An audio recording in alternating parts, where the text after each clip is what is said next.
yang bermartabat seperti ini.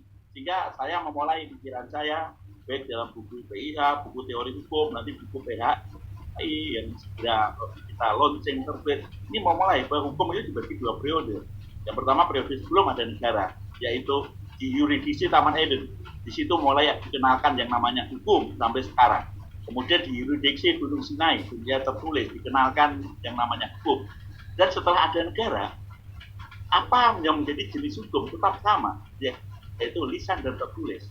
Apa yang menjadi unsur hukum sama, ya, ada peraturan, ada sanksi, ada otoritas dari pembuatannya.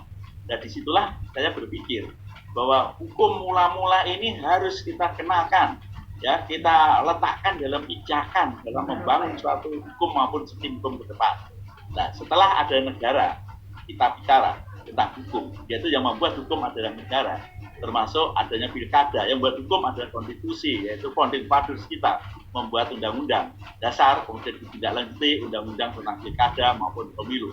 Di situ adalah negara yang punya kedaulatan. Tetapi substansi hukum dipikir digali dari asas, dari nilai. Ada dua aliran besar kalau kita perhatikan. Yang pertama aliran pikiran Tuhan. Kalau dalam hukum alam namanya lek eterna, Thomas Aquinas kalau kita bicara tokoh. Kemudian dalam nilai sosiologis, dalam nilai sejarah bangsa ada yang namanya Panchafekni, ya, dengan teori yang kita kenal yaitu Volches atau nilai luhur. Jadi Pancasila ini luar biasa karena dengan Pancasila itu kita bisa tarik hukum dari substansi pikiran Tuhan sila pertama, kita bisa gali hukum dari nilai luhur yaitu Panchafekni yaitu Volches. Disitulah membentuk sistem hukum Pancasila. Di sini lahirlah teori keadilan bermartabat. Jadi teori keadilan bermartabat bukan teori tentang keadilan, tetapi sebagai teori hukum yang dibangun dari postulat arus atas dan arus bawah, pikiran Tuhan dan pikiran nilai luhur untuk mencapai tujuan dengan cara ngwongke wong atau bahasa memanusiakan Indonesianya memanusiakan manusia, bahasa kerennya dignified justice, ya, keadilan yang bermartabat. Jadi keadilan bermartabat itu melalui perenungan yang dalam, kemudian melahirkan metode teori, kemudian konsepsi, berdeposisi, kita tarik menjadi suatu teori. Dan teori ini sudah menghasilkan 120 lebih. Saya sebagai promotor sudah menghasilkan 120 doktor, ya, di seluruh wilayah Indonesia yang menggunakan pendekatan teori keadilan bermartabat. Jadi keadilan bermartabat itu, adil itu pikiran Tuhan. Keadilan bermartabat bagaimana upaya mendekati pikiran Tuhan, meskipun tidak sama, equal dengan pikiran Tuhan, seperti itu. Next. Jadi teori keadilan bermartabat bukan definisi tentang keadilan, merupakan teori hukum. Maka karena teori hukum dia harus tunduk pada lapisan-lapisan hukum, ya, tidak hanya berdiri sendiri, tapi harus tunduk pada lapisan-lapisan hukum yang dari arus atas dan feedback lagi dari arus bawah ke arus atas. Lanjut. Next. Nah, inilah skopa keadilan bermartabat dari filsafat, kemudian melahirkan suatu teori, melahirkan dogmatika, melahirkan suatu praktek hukum. Jadi kalau sebentar lagi kita akan pilkada, kita berada dalam jajaran praktek hukum, undang-undang tentang pilkada. Tetapi undang-undang pilkada tidak bisa dilaksanakan semata-mata dari undang-undang. Harus mendasarkan pada dogmatika, ilmu hukum, harus mendasarkan pada aturan-aturan, harus mendasarkan pada teori, harus mendasarkan pada filsafat. Inilah guidance daripada suatu demokrasi. Sehingga demokrasi punya pijakan, yang pijakan kefilsafatan. Dan disitulah yang saya kembangkan nanti dengan pikiran filsafat suatu pemilu. Next. Nah, ini kerangka bekerjanya teori keadilan bermartabat. Next, bisa lanjut. Teori keadilan bermartabat bertolak pada postulat sistem dari arus atas dan arus bawah untuk mencapai tujuan dengan cara menjadi manusia. Jadi Pancasila di sini adalah sikap keseimbangan antara keluarga juga dengan individu. Pancasila sebagai filsafat mempunyai koherensi satu dengan yang lain. Sehingga sila pertama menjiwai sila kedua, ketiga, dan saling menjiwai dalam satu kesatuan. Inilah istimewanya suatu Pancasila. Lanjut. Jadi teori keadilan bermartabat disebut juga teori hukum berdasarkan Pancasila, teori sistem hukum berdasarkan Pancasila. Karena terjadi ini melalui tarikan arus atas dan tarikan arus bawah. Lanjut. Next. Nah, baik, kalau kita lihat pilkada Demokrasi Indonesia sebagai negara yang besar ya, saya sudah keliling di 34 provinsi ini, Sabang sampai Merauke sudah saya diker. Kalau Bapak Ibu lihat di Google ada tulis ketik pilkada bermartabat, semua wilayah mulai Aceh sampai sudah mendeklar, sudah menulis tentang keadilan bermartabat. Yang nulis tidak saya, tapi komponen-komponen di daerah-daerah itu merasa peduli, ingin mewujudkan pilkada tidak cukup berintegritas, tetapi harus bermartabat seperti itu. Jadi kalau kita lihat bangsa Indonesia terjadi bukan karena genealogis.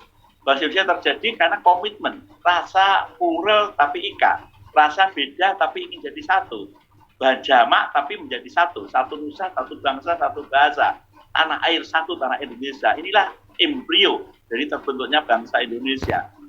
Nah, saya berpikir secara mendalam dalam kontestasi dalam pilkada ini. Janganlah mengganggu nilai-nilai luhur tersebut. Nilai-nilai luhur itu terserap dalam Pancasila. Satu nusa, satu bangsa, satu bahasa. Ini kita jadikan yang namanya filsafat pemilu. Ya, filsafat pemilu ada pijakan untuk bisa berkontestasi secara bermartabat. Disitulah penyelenggara pemilu punya guidance, ya, punya pijakan yang kuat, tidak gampang digoda dan tidak malah menggoda ya. Karena pilkada yang takut dengan Tuhan seperti itu. Lanjut. Baik, ini tadi sudah. Jadi Sumpah Pemuda adalah awal daripada embrio daripada ini. Pilkada adalah suksesi pergantian pimpinan yang dilaksanakan dengan bermartabat. Lanjut. Next. Sudah pilkada. Sini terjadi suatu perubahan paradigma. Kalau dulu demokrasi itu dilakukan dengan pola, yaitu demokrasi perwakilan. Kita memilih wakil, wakil memilih kepala negara maupun kepala daerah. Pada saat reformasi terjadilah suatu perubahan yang cukup signifikan. Ya, perubahannya tidak lagi ke perwakilan tapi one man one vote, satu orang satu suara. Nah, posisi inilah yang memberatkan penyelenggara pemilu. Karena mayoritas penduduk Indonesia masih dalam segi ekonomi, dari segi pendidikan masih di level belum baik begitu. Oleh sebab itu posisi-posisi inilah yang kadang-kadang digunakan oleh mereka yang berkontestasi dalam pilkada dengan melakukan berbagai cara dilakukan, yaitu sifat-sifat liberal dan kapital itu muncul, yaitu dengan melakukan money politik, dengan melakukan talk, dengan melakukan ujar kebencian, dengan melakukan perbedaan menjadi suatu isu yang saling dipertentangkan dan sebagainya. Nah, kondisi ini tentu saya sebagai dosen Fakultas Hukum UPH ya selalu berpikir terus, saya nggak bisa biarkan terus-menerus seperti itu. Kita harus mulai membangun pijakan, ya, yaitu pijakan yang kita bangun dalam konteks filsafat pemilu itu. Ya, lanjut. Janganlah demokrasi ini mati atau merosot atau kehilangan jati dirinya dari, oleh, dan untuk, yaitu dinilai karena sebagai ruang yang apa bisa masuk nilai-nilai kapital dan nilai liberal.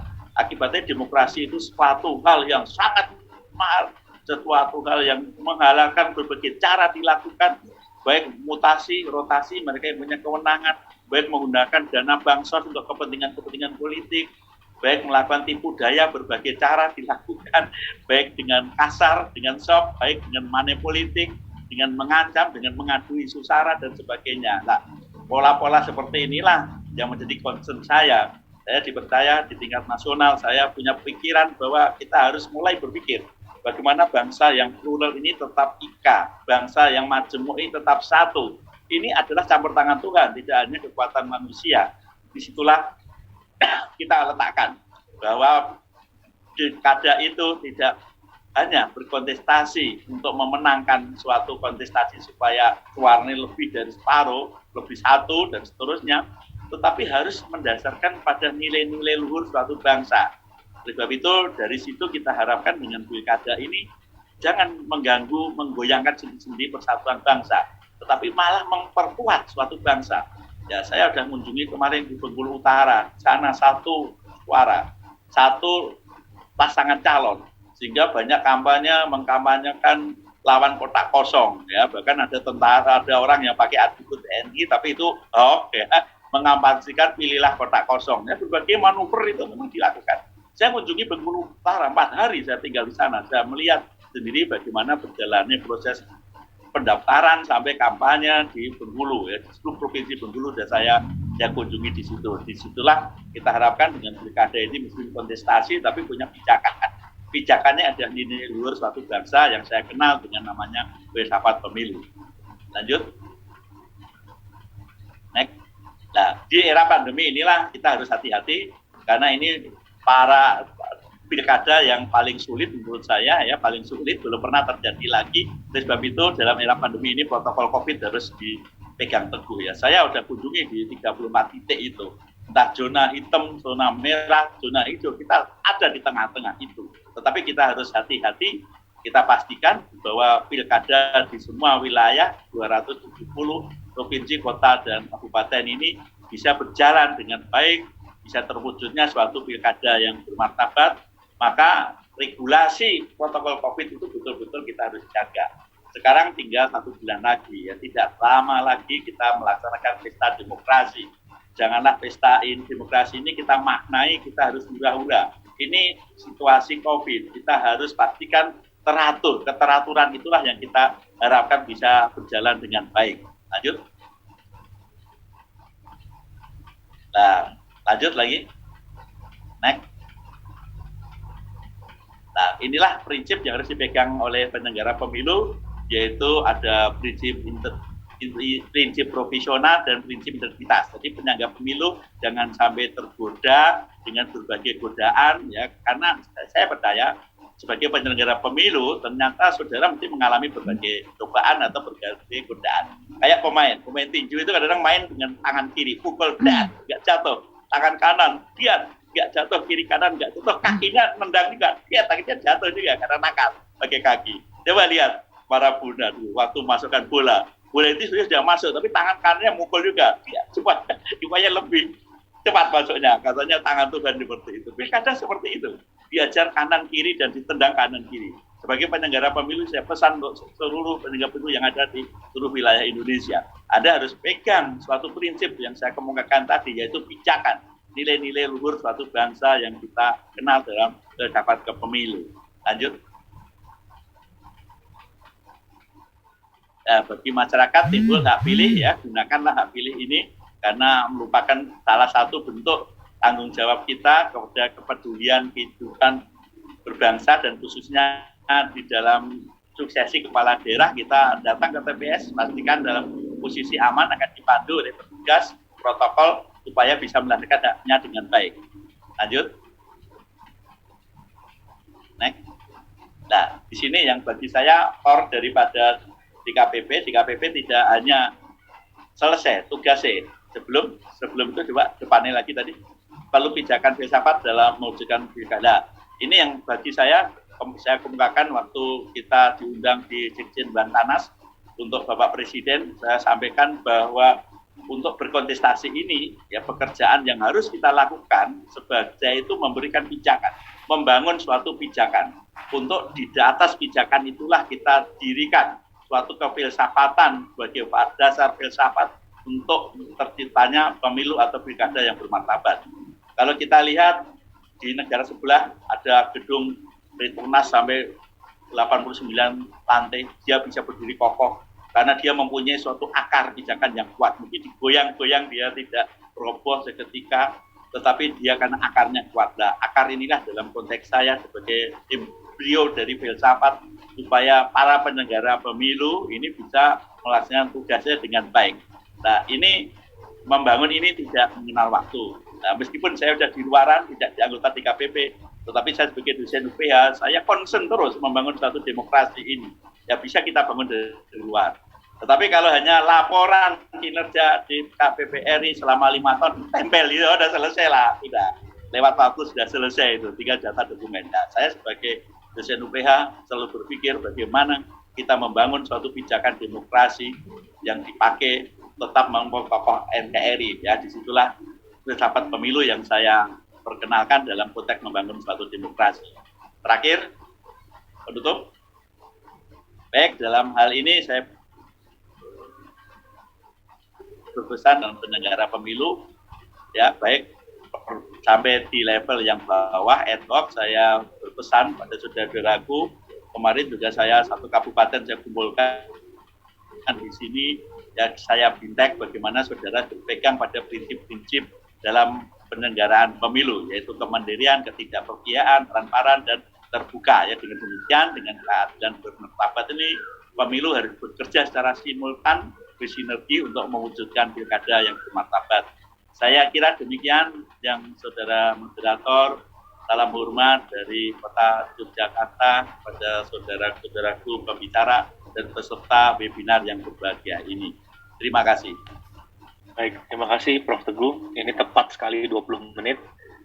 Sangat baik penyampaian. Terima kasih untuk insight yang diberikan bahwa demokrasi yang one man one vote itu dipenuhi dengan nilai liberal kapitalis. Bahkan cara-cara ini banyak sekarang digunakan, itu cara-cara yang menghalalkan segalanya gitu ya, untuk dapat menang.